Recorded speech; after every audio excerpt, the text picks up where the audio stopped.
Ben Aude from the BA Coaches Show. Good Monday morning of USC week. How you doing?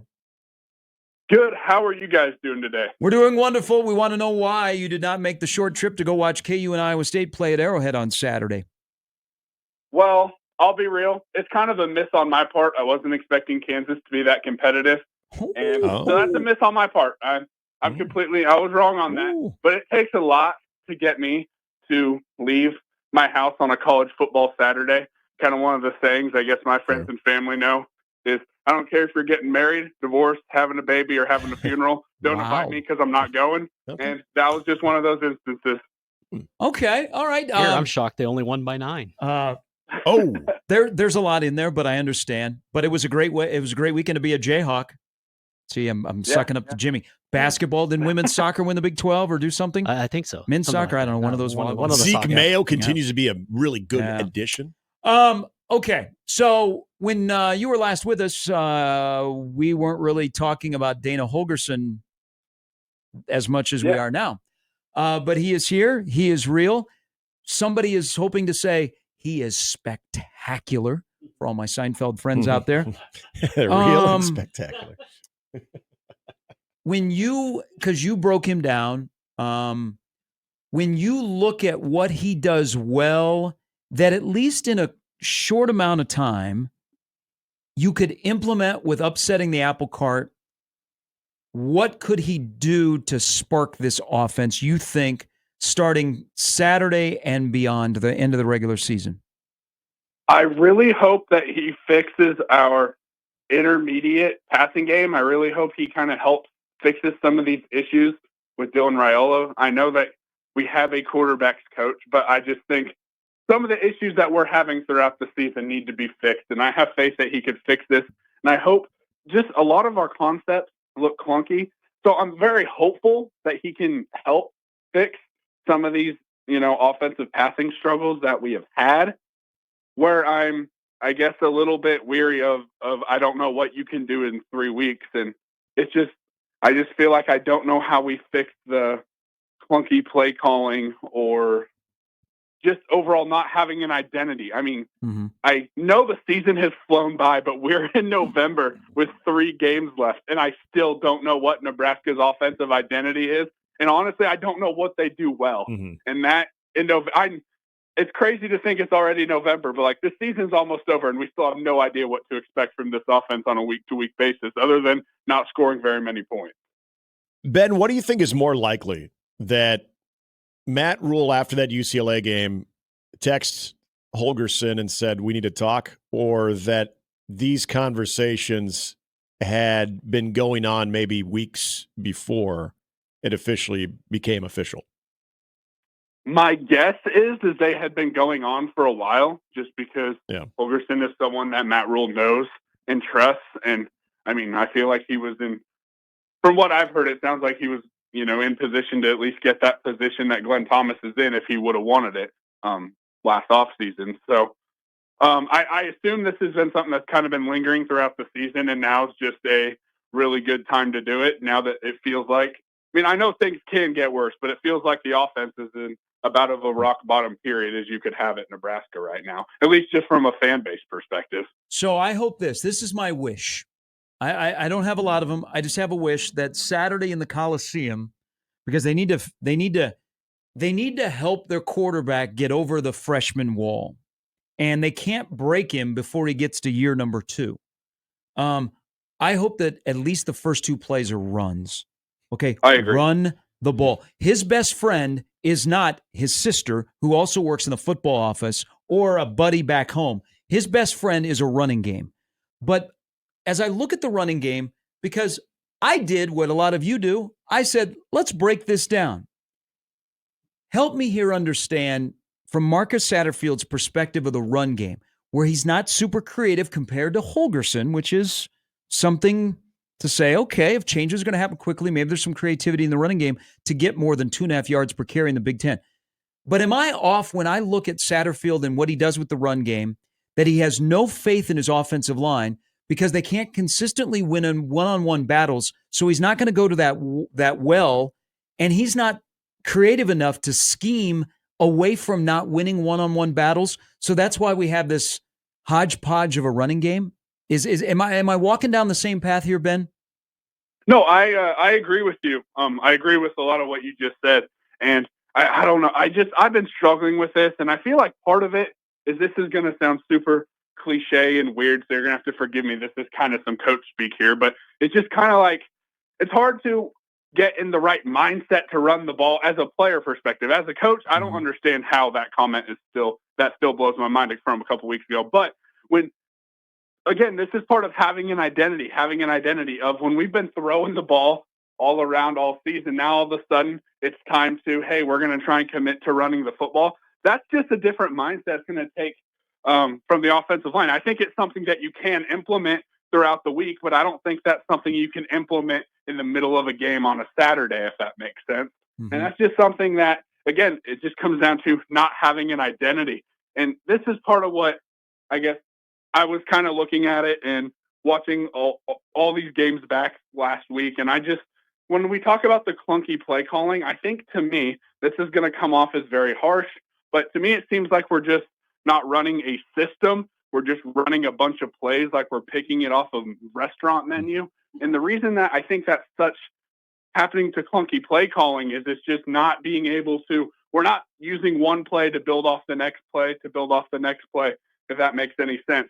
And to your point, Gary, when you're talking about how Dylan's best friend needs to be the run game, to me, it should be a coaching criminal offense to not, if you have a 5-star freshman quarterback, and you're not even attempting to establish the run game, to me, that is just as mind-blowing as it is. To me, I mean, I've said it on here before, the best way to showcase your young, talented quarterback is to give him a strong run game. So then that opens up the play action pass, slow up those safeties and linebackers just a little bit. And it's not been happening. And that's just, I know that I was just pretty harsh on the offensive situation, but I don't know how else to be right now. It's just been mind blowing. I want to ask you this, and I'll give Sam credit. We'll talk to Sam tomorrow more in detail about this, but he had a good write up yesterday about the two lines that Matt Rule decided to cross that could help this program. He did both of those last week. He made the players publicly a little more accountable than he ever has, but also the changes that he's making with the coaching staff as well. For a team that, Ben, I think to put it lightly, we could say maybe we questioned the overall mental state as well as the physical sometimes.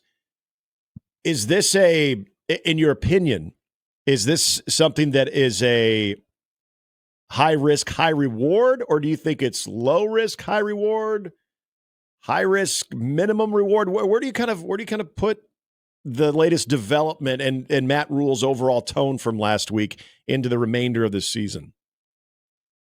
I think it's kind of a high risk, high reward thing. I'll be real. You guys know I absolutely love Matt Rule. I self-proclaim myself as one of the biggest Matt Rule fans on the planet. I'm very torn on how I feel on some of those comments last week, just because I don't think he was using it as a coach myself, I kind of looked at it a little bit as, hey, the players need to do this. Hey, the players need to do this.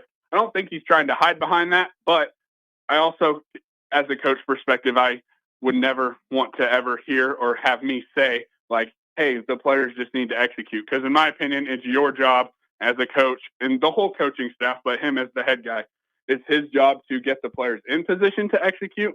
That's just kind of my thoughts there. And I still think it's a high risk, high reward thing because we have questioned the mental side of this team quite a bit. And it sucks because after Purdue and Rutgers, I kind of felt like, that, hey, maybe we have some of this mental stuff fixed. And then, the next 3 games that happened. So I can definitively say that I do not think those have been fixed. So it's just kind of been a roller coaster.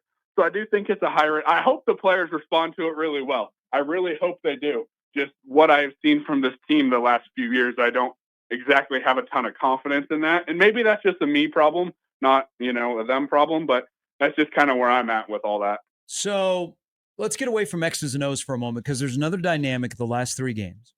And I think Nebraska essentially has 2 games to win 1 because if they're stuck on 5 and they're going to Iowa City, I mean, you think there's you think there's pressure now to get to 6, and you have a 3-game runway. Imagine having 1, and you got to go to Iowa. So I think they have 2 games to get 1. But walk me through the dynamic that I think has been there, but even more when you lose 3 in a row and you're 5-4. The dynamic of balancing the older guys who maybe don't believe they can win in any situation against the new guys who they're not sure if they can win yet, but they haven't been here long enough. How do you balance the last 3 games? Because there's some angst that is developing of let's get the old asses out of here. Let's play the new guys. Hey, bowl game, old guys, opt out. I want to see new guys. How do you think Rule is going to balance that? Because the most important number in the entire program right now is 6. And you need some old guys and you need some new guys to get there. Yeah, I think that's a very good question. I tend to think, just based off just comments that he's kind of made throughout the year, I tend to think we're going to see some of these younger guys we haven't seen, a ton of. I tend to think we'll see a little bit of them more, which, hey, to me, where I'm at is I don't care who's in the game. I want the best shot to win. I need to just win. And if our coaching staff believes that some of these younger guys give us a better and a best shot to win one of these last 3 games, I am all for it. I will trust their judgment on that. If they decide that they're going to rock with the older guys, then, hey, I hope they see something, whether it's in game film or just practice film, that gives them that viewpoint. To me, I'm not super big into, I know this maybe is a little bit weird, but like just playing the young guys for the sake of playing the young guys. To me, this program's at a spot where we just need to frickin' win, and I don't care how we get there, if that makes sense. So in my opinion, it's just whichever this coaching staff believes is going to get us the best shot to win a game. That's who I want to see out there. I want to get your thoughts on this, because I think you look at games maybe different than the common fan when watching Nebraska play, but also watching college football. Saturday it's always unique, especially I think the last bye week we enjoyed that weekend of college football. Now that was a great slate of games too on October 14th. Yeah. So you could watch it with a little bit more confidence with Nebraska, considering where they were going into that bye week compared to this one. How did you take in college football, and do you do any comparisons to, man, Nebraska could do this, or why can't, is there any envy? How do you consume college football on a Saturday when Nebraska's not playing, especially given the circumstances that they entered the bye week at? Well, this last Saturday, I went into Saturday at least very happy that Nebraska wasn't playing, just so my Saturday couldn't be ruined again. I was very happy to just go. So you're not different than most fans. Okay. But I will say, as I was watching the games, I started to get a little bit more and more frustrated just seeing some teams that are less talented than Nebraska have some offensive success and be able to be running some of these systems. And I can't even remember off the top of my head, but there was a couple teams I'm just like, there's no reason why Nebraska should not be able to run the football like this. And I'll be real, the one that's kind of just absolutely blowing my mind, and we don't have to go down this rabbit hole, but you guys can push back, but I don't understand how we beat this Colorado team. I'll be real. This Colorado team is better than I thought they were going to be, and we're not as good as I thought we were going to be. And one of my good buddies, Matt McChesney, Colorado alum, I've been, telling him, like, I don't know how Nebraska blew out this Colorado team. Hold on, time out. You're friends with him? Yeah, he's a good dude. He is a good dude. He's crazy. He is crazy, but I really like that guy.